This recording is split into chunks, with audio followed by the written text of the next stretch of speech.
Now we open the discussion, and you are most welcome to ask questions. Please briefly and clearly.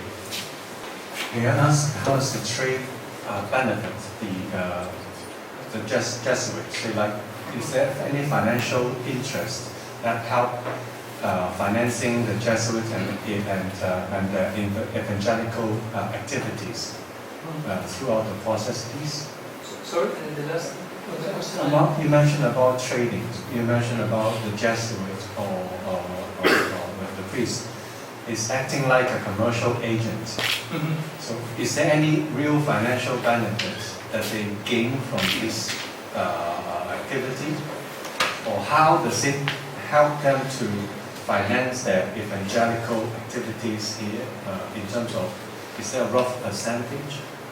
Well, it's very important to understand the Jesuits always have a situation or geographical situation in the periphery of the empires. Yeah, in some case, in both cases, in the Portuguese and the Spanish Empire, the other situation for the Jesuits is the frontier. Yeah, and in this geographical situation, they have a lot of autonomy. Yeah. And of course, they needed autofinancing through the evangelical missions, and of course, this is the reason for the connected different type of goods or the necessity of the mission. For example, in Paraguay, not have money, no circulation money, no coins in Paraguay, so the Jesuits need to transfer for other city to change money, and this is the way to obtain another goods. Yeah? I don't know, the yellow mat is more important, but they change for weapons or gunpowder or another type of goods. I don't know if answer more or less. Can I say, without this trade, this mission would not be possible? But I think it's strange in some cases to, for example, the use of weapons or gunpowder, this type of goods. But it's very usual the Jesuits control the commercial activities in the zone or near or close zone to the missions. It's necessary to survive the missions. Thank you for your comments. Please. Did the Central Jesuit Organization expect or receive any percentage of profits? Or were they sort of like taxmen at the time? Well, not receive directly the taxmen of the commercial in the periphery. In some cases, the Jesuits have a vertical organization, but the money not always continue this vertical organization. Okay, it's the same in the information. For example, if you read the letters annuals in Rome, it's not the same of the information of the letters circulate in each province. Yeah? It's more clearly, and of course, the information to Rome is always center or focus on the evangelical mission. No speak about the Indians have weapons or something like that. Regarding this Jesuit strategy, when you were showing us there were other religious orders, Franciscans and Dominicans, did you notice any difference in this approach to the exchange of goods among those religious orders? Well, the big difference, with other Jesuits, the Jesuits and the other religions, is the organization. The Jesuits are the only order in the early modern era has the four votes. Yeah, is to the Pope, to the Rome. Yeah, and this is the reason to the organization of Jesuits normally jump to the Iberian Empire, so the monarchy, and always cross and fact is generated some trouble with this type of organization. But all religious orders in Paraguay, Macau, and all everything collaborate in the commercial activity. Yeah? In some cases, we have Franciscan and Jesuit fight for some sources or for some resources in the area of Paraguay, for example. For example, the Indians is the most important to the Jesuits or Franciscan is catch the Indian and religious and evangelical the Indians in this area. Well, thank you very much for this interesting presentation. There have been strong criticism of these commercial activities of the Jesuits. So the last slide showed, usurpators, usure, so the abuse of these commercial activities. Now, you have a broad view on these activities of the Jesuits. Would you also see this criticism voiced is justified, that this was kind of prone, this commercial activity, to abuse by the Jesuits? Always in the middle of the 18th century, with the expulsion of the Jesuits, the first weapon to all monarchies are the activities or the commercial activities. The idea of the state written in another state, something like that. This type of books circulate in French, Portuguese Empire, Spanish, of course, in different time, but in the middle of the 18th century, always the critical are the commerce activities of the Jesuits. So this is the more important critical, because this autonomy, I talked in the first question, this autonomy generated the other situation. And of course, in the middle of the 18th century, all monarchy more or less try to control again the situation in the frontiers and the economic structure in America. So the Jesuits have a big problem in this type of new control for the Bourbon Reformation or something done in French or in Portugal.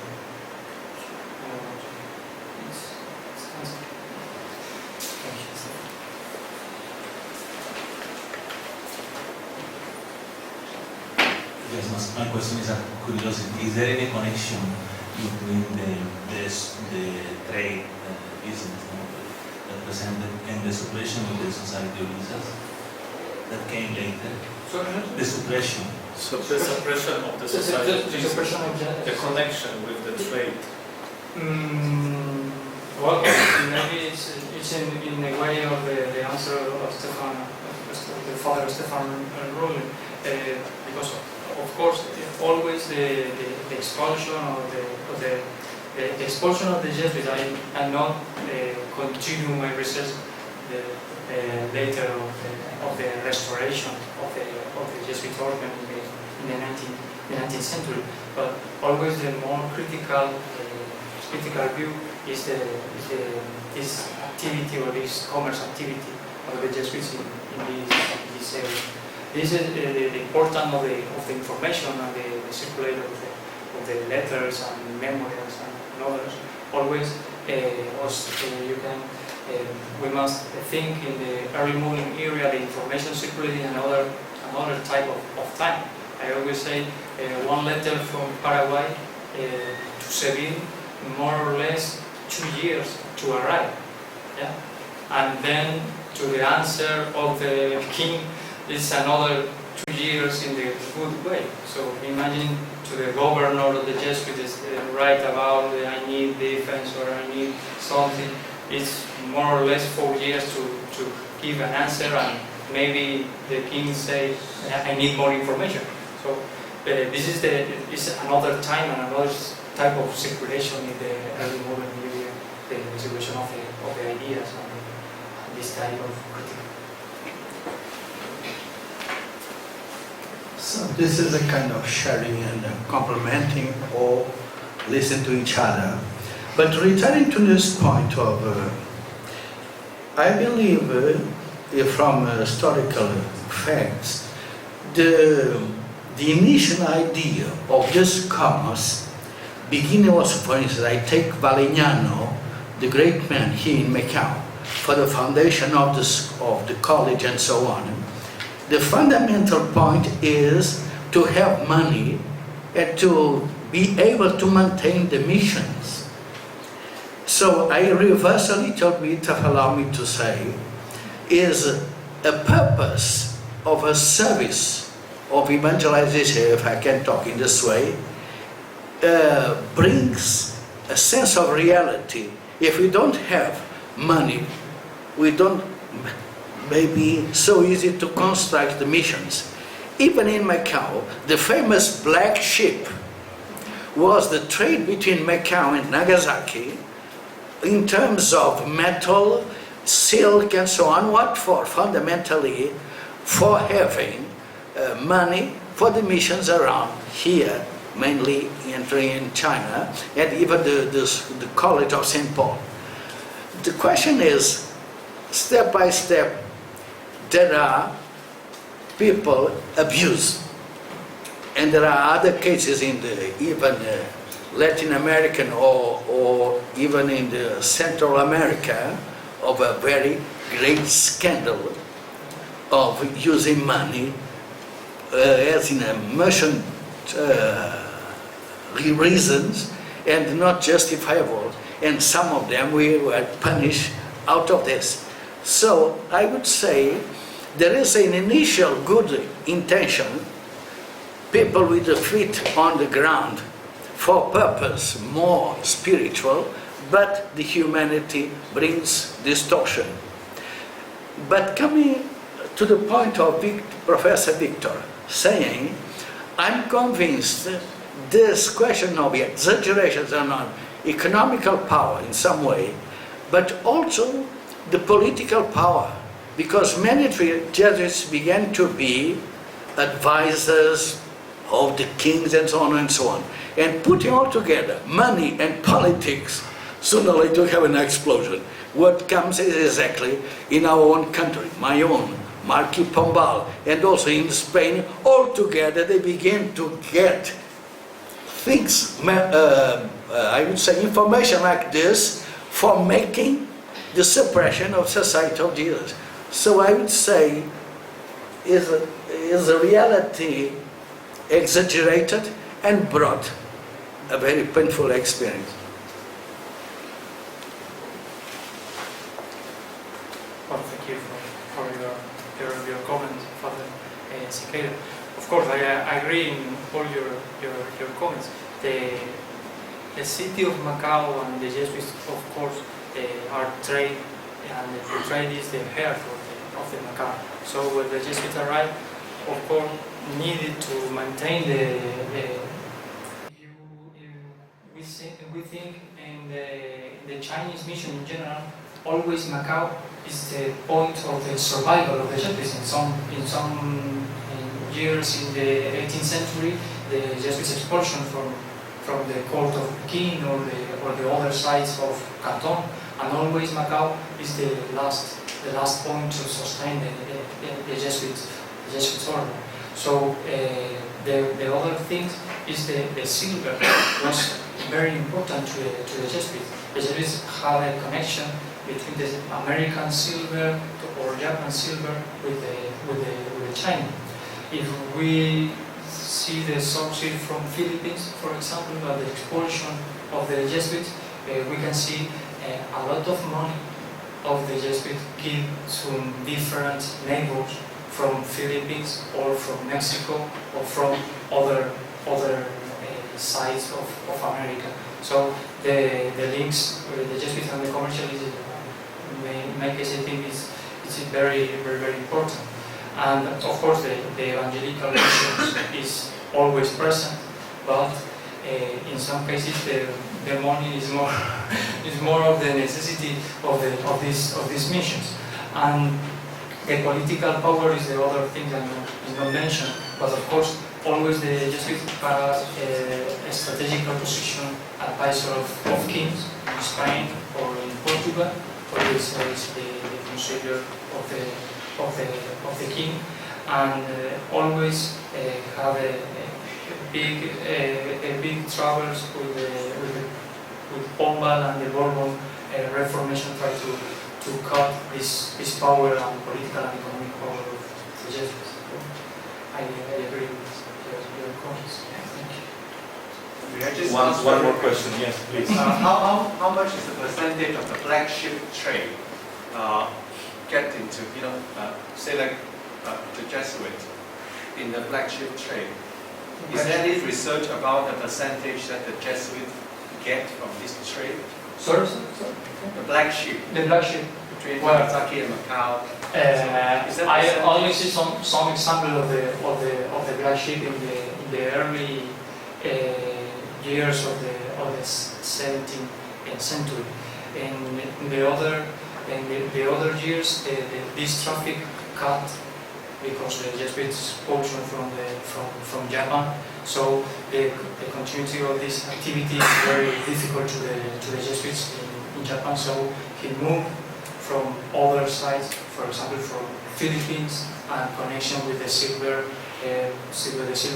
from America. It's more easy to continue the activity, the mission activity, by the persecution in Japan. So I think if I remember, maybe to the 60-40 more or less, the activity of Jesuit less in Japan, and of course this commerce less too. Okay. Okay, so follow up that previous question is that the Japan, China, there's a treat the silver as a commodity. It's like, is there an exact currency that the whole globe trades with each other? Is there a exact currency like this? We can trade gold, silver, or the same amount of silk, such like that. But every country has their value of each commodity. So how to value those things? Well, thanks for the comment.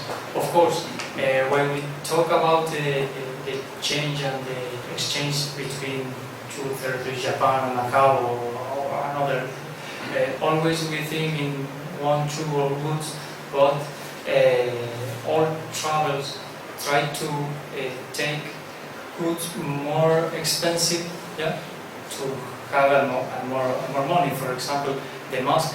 I decided the mask is a very important good in this travel to the Jesuit because it's very small.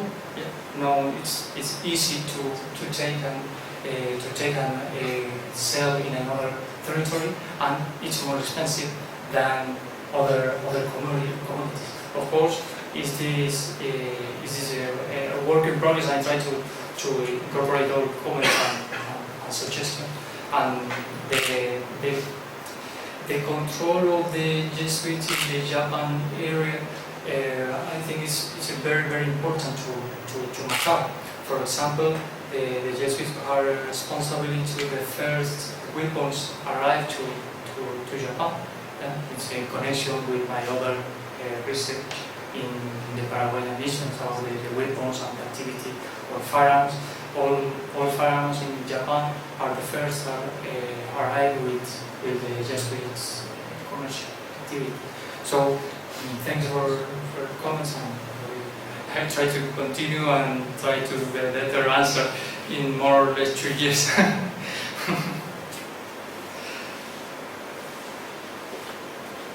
Okay, if there is no more questions, I thank you very much for your interventions, and first of all, let us thanks again Dr. Omar for his presentation.